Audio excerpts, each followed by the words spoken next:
Okay, so good morning, everyone. Today we are going to see the simulation for a JFET amplifier, and by simulation we will determine its voltage gain, its input impedance Zin, and its output impedance Zout. Okay, so this is the circuit given to us. Fine, this is a voltage divider network, and we have two coupling capacitors CC1 and CC2, and we have one bypass capacitor. We also have a load resistor RL. Okay, so let us directly go in LT Spice and start building up the circuit. Fine, so this is my circuit. I'll keep it like this. Let me just a window of the LT Spice and let us directly start. Okay, so let us directly start. First, I will go to the components, and the first component I'll select is the JFET. So type NJF, and place it onto the screen somewhere around here. Then you require few registers. So four of them, I take five of them in fact. So one over here, one over here, one over here, and one over here. And also you require one more somewhere around here. Okay. And now just let us join them together. So let me take a little bit of a wire and connect them.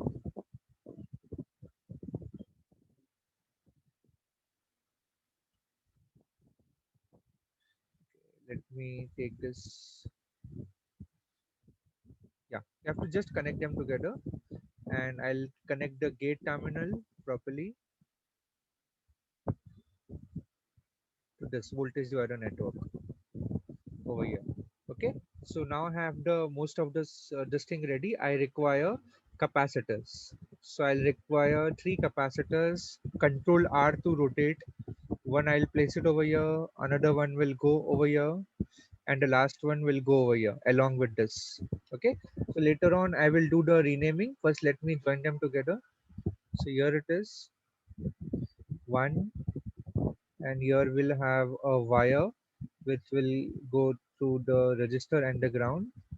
Here we have the capacitor. So to the capacitor we will be connecting it to the ground like this, and here this will go to the input source V in. CC1 will go to the input source V in.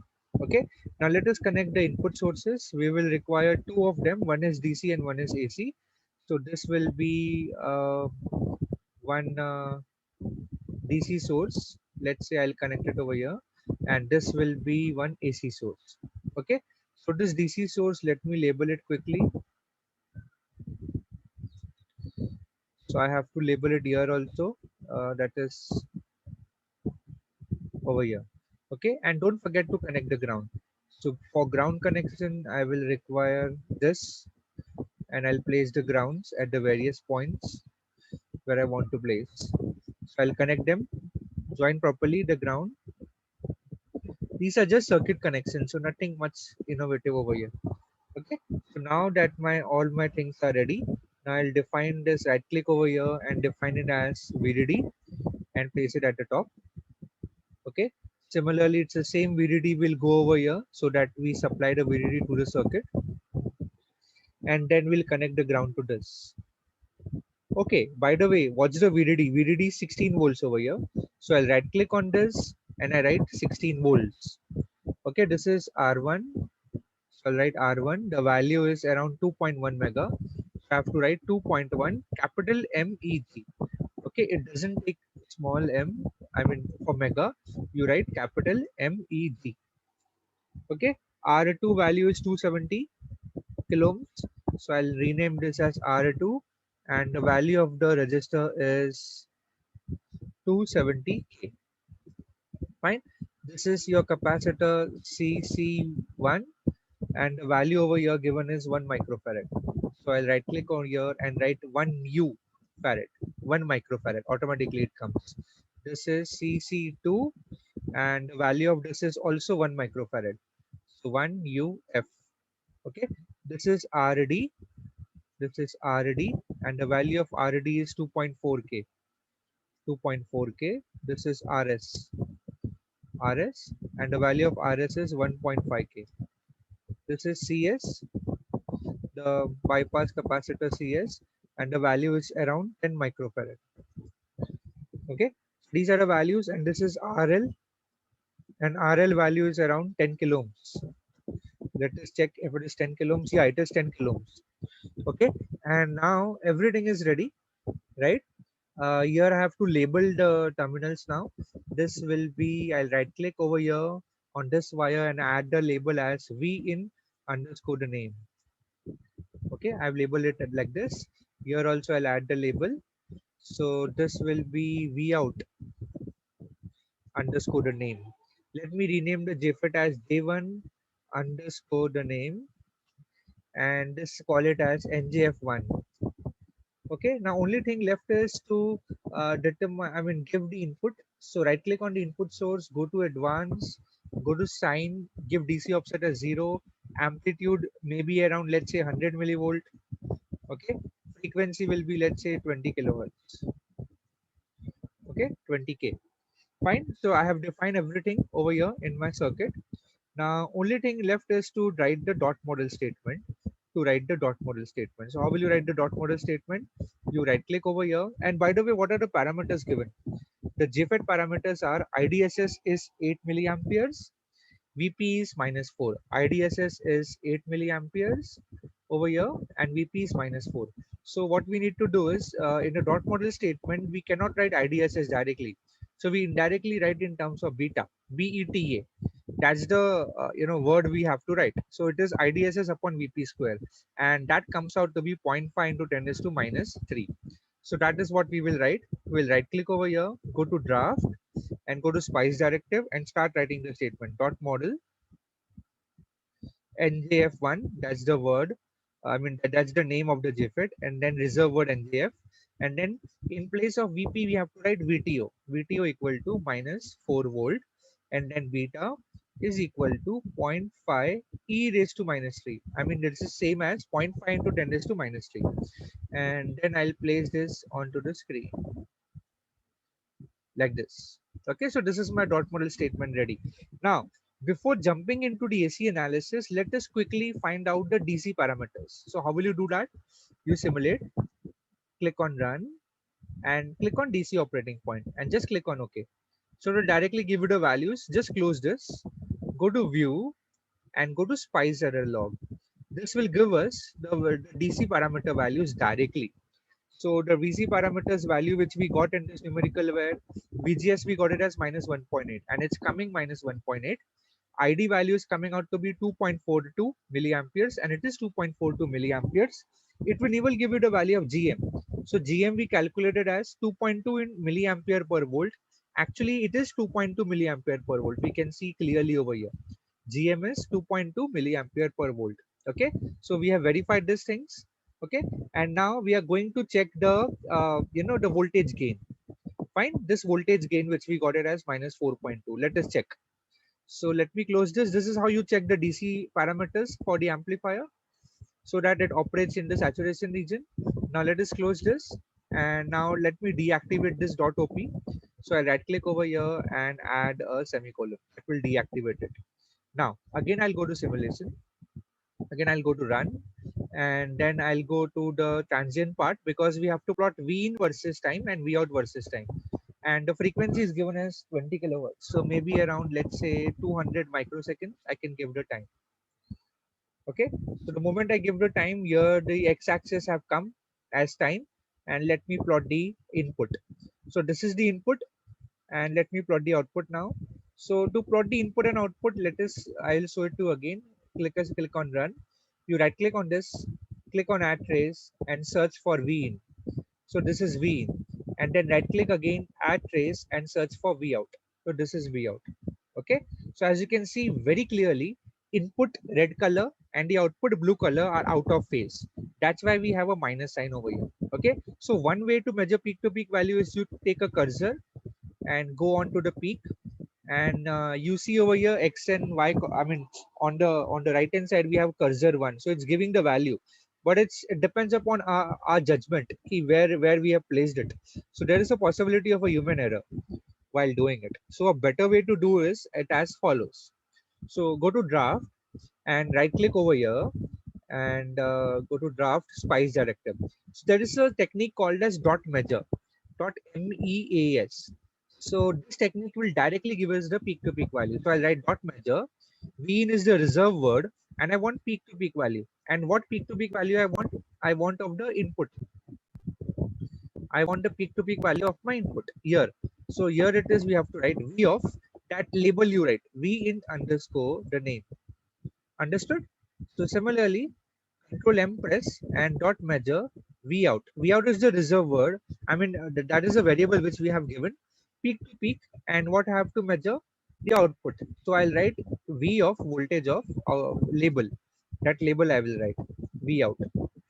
Okay. And now what I have to do, write dot measure. I want to directly calculate the gain also. So I'll write another variable gain, and I have to write param, and then this formula V out gain is V out divided by V in, and just click on OK. So you just click on OK and paste it onto the screen.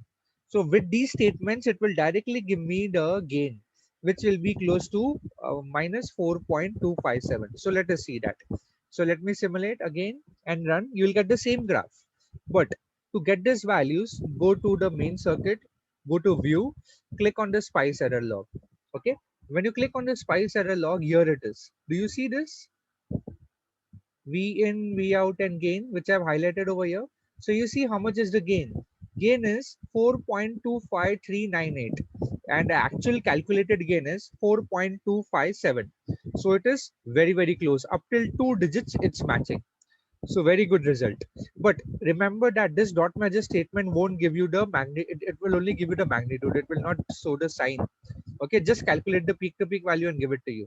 So don't worry about the sign. About the sign, you can check it in the waveform. If they are out of phase, it's negative. As simple as that. Okay. So what we will do now is we have noted down the voltage gain, and it's negative, and it's coming up till 2 digits same, 4.25, 4.25. Okay, let me close this and let me go to the waveform. So this out of phase signals, this out of phase input and output are out of phase, right? This will give us an indication that your gain is negative. Okay, so that hint you get. And what's the advantage of writing your name? V in underscore your name and V out underscore your name. The advantage is directly when you take the print screen of this, it will come, it will be unique, right? Next, what we want to do is, we want to measure now Z in and Z out. That is input impedance and output impedance. It's coming out to be 239.24 kilo ohms, and Z out is 1.9. Um, Z out is coming out to be 1.935 kilo ohms. Fine. So Z in and Z out is 239, and its value it's 239.24, right? So how do we measure it over here? So now we don't require this dot measure statements, neither I require the dot trans statement. So what I want is, I want to calculate the input impedance. So what is the input impedance formula? Let me right click, go to draft, and go to comment. So what is the formula? Zin is given by V in divided by I in, which can be written as V test divided by I test. Okay, I'll explain it to you. What does this mean? So as we have seen over here, Zin is the input impedance looking at the gate terminal. So looking at the gate terminal, we have V in divided by I in. Voltage divided by current will give us the input impedance. But what we do is, we just rename this as test, and then we rename the source also name as test. Okay. So now what we do is, we apply a test source. So we right click over here and click on none, and just give AC amplitude as 1 and click on OK. Fine. So you have to do this much and delete any unnecessary analysis. So just close it, and then you go to run, simulate, run, and go to AC's analysis. So we are going to plot here. You select as a decade, number of points, give it as 100, start frequency 100, end frequency 10 mega. Okay, capital MEG, and click on OK. So it will give you the x-axis as the change in the frequencies. Okay, it will give you the x-axis as the change in the frequencies. Now what we need to do is, we need to right click over here, click on add trace, and click on V test, and this will be divided by I test. I test. Okay, V test upon I test will give you the Z in. Okay, and click on OK. And you can expand this. You can expand this, and then you right click over here, right click over here, and click on linear, and click on linear. Okay, and here it is. Here are the values which I got. The right axis it's just the phase plot, so I'll click on don't phase plot. You remember originally when we made this circuit, we have given 20 kilohertz, right? So we have given 20 kilohertz. So what we will do is right click over here and set it to 20 kilo, around 20 kilohertz. So this is close to this 20 kilohertz, and see the value of this thing we are getting. We are getting the value of Zin as 239.24. You can see very clearly 239.24 kilo ohms, and it is also 239.24 kilo ohms. So that's how you measure the input impedance. Now to measure the output impedance, what we will do is we will just write another statement, but at the output side. Okay, so this is the statement which we'll write. Let me rewrite it. So Z out will be V out divided by I out, which is same as V test divided by I test. So Z out will be, as we have seen over here, the output impedance looking at the drain terminal. Okay, from the output here, looking at the drain terminal. So what we need to do is we need to apply the test source. We need to remove the test source from here. So let me delete it from here and bring this test source at the output over here. So I'll take this and place it over here like this. Let me delete this label V out, and let me connect them with a wire. That's it. That's it. This much only you have to do. Okay, rest nothing you have to do, and just click on. So this V test divided by I test will give us the Z out directly. So just simulate it. It will automatically give you the value of Z out. Okay, so over here at 20 kilohertz, let me set it as 20 kilohertz. So this is somewhere around 20. So you see the value of resistance which you are getting, 1.93. Okay, here it is, 1.935. So up till 3 digits it's matching. So this is how you measure the output impedance, 1.935 kilo ohms. So Z out is output impedance is 1.935 kilo ohms. So that's what we are getting, and this is how you measure your input impedance, output impedance, and the voltage gain measurement in LT Spice. Okay, I hope that you all can also try it with any circuit, rather it be a JFET amplifier or a self-biasing JFET amplifier. This is voltage divider biasing we have used. We can also have a self-biasing. Also, it works for this technique which I have showed you to measure the voltage gain using dot measure statement. Then input impedance using this technique of a test source, and the output impedance technique. This you can apply to any amplifier. Okay, I hope that you all can carry out this activity on your own and apply it for any circuit with any number of any different values of your components. Okay, so that's it for today. Next time we'll begin with some other topic. So until then, have a good day and thank you.